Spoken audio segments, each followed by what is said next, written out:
pleased to see such a nice turnout. Don't dance. Who's going to come up and dance? No one, apparently. I'm very happy to see so many of you out here tonight for this kind of exceptional evening in Noir City, because the films you're about to see are not really hardcore film noir, but they are exceptional films that the Film Noir Foundation has sort of uncovered, and we're really excited to present them to you. But first, before we do that, Carly, will you please join me on stage, because we're going to do the SIFF Noir City raffle here. Someone who has filled this out before is going to win.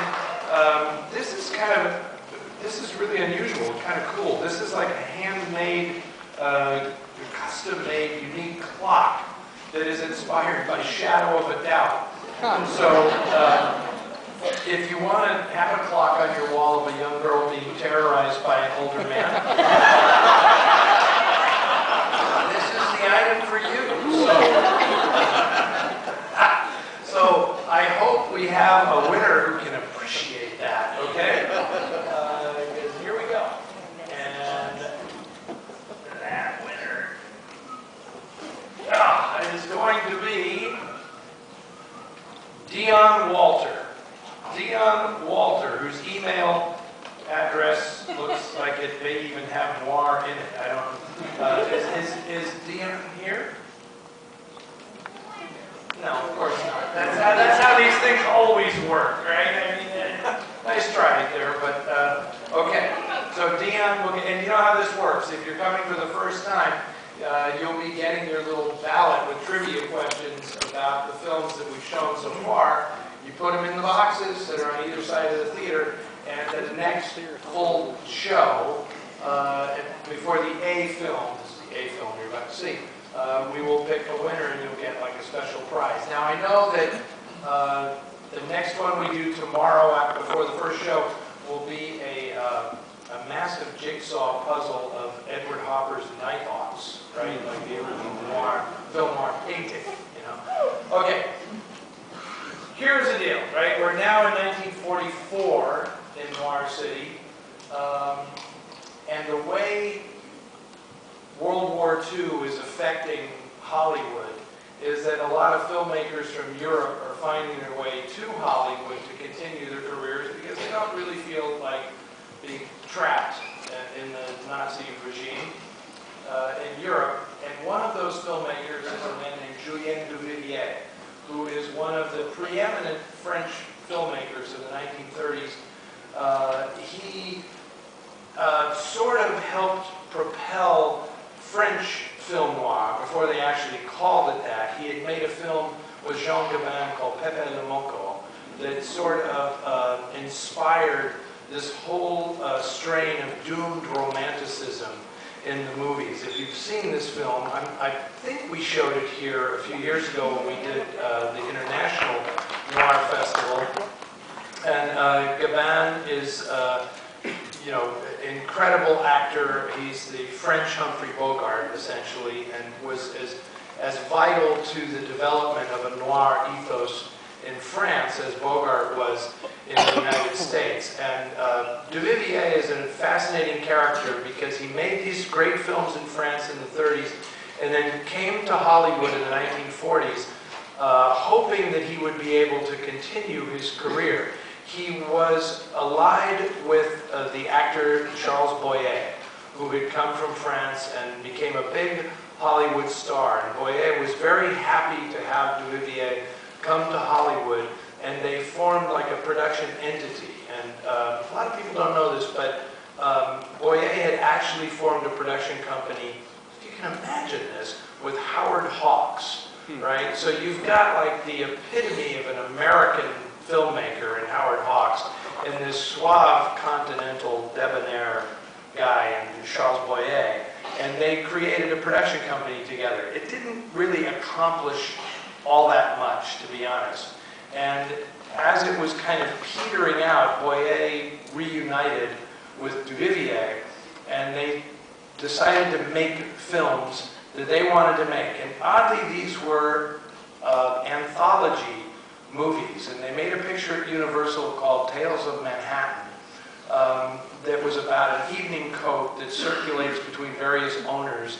And it was a fascinating movie, but for the follow-up, Duvivier wanted to do something a bit darker. And that's the film that you are about to see. And what makes this evening sort of unique is that the two films that we're showing, Flesh and Fantasy, which was originally entitled For All We Know, was the much more poetic title than Flesh and Fantasy. The second film we're going to show tonight, Destiny, was actually part of this film. And that segment that Duvivier directed was excised by Universal Pictures from Flesh and Fantasy for various reasons that I will explain later. And this was devastating to Duvivier. And it basically ended his time in Hollywood, and he decided, of course, the war was also finally ended, and he decided to go back to France. But his American experiment was very unhappy. You will see in this movie, this is about as French as a Hollywood film is going to get. Okay, it is beautifully, beautifully photographed, and it is. If your take on Noir is less about tough guys and femme fatales and more about the vagaries of fate and fateful coincidence and how things happen inexplicably to people that they would never have predicted, that was Julien Duvivier's métier. That is what he loved in his movies.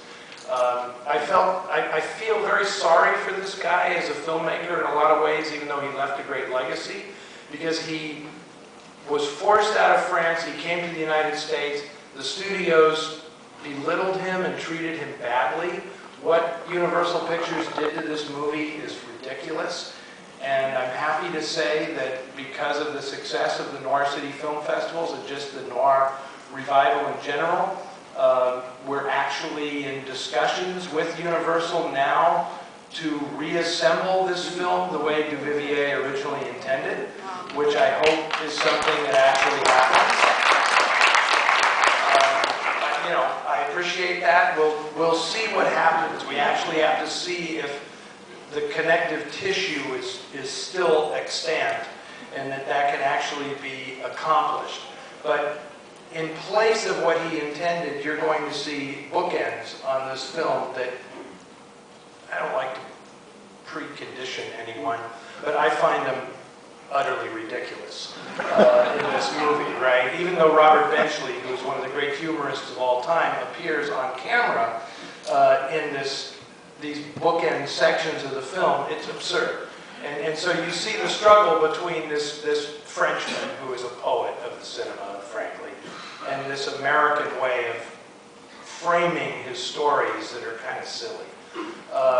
When you get into the film itself, it's quite spectacular. And I encourage you, you will be satisfied, I think, by this film, but if you want to see more, I encourage you to stay for the B half, where you will see in Destiny what was intended to be the original, the first installment of Flesh and Fantasy, is the half of Destiny. So it's a really fascinating thing. And sadly for Duvivier, he went back to France.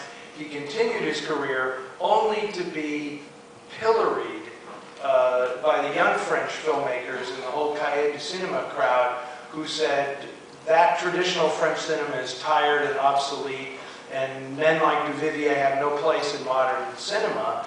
And so even though he had gone home to continue his career, he didn't really get the kind of esteem that he really did deserve.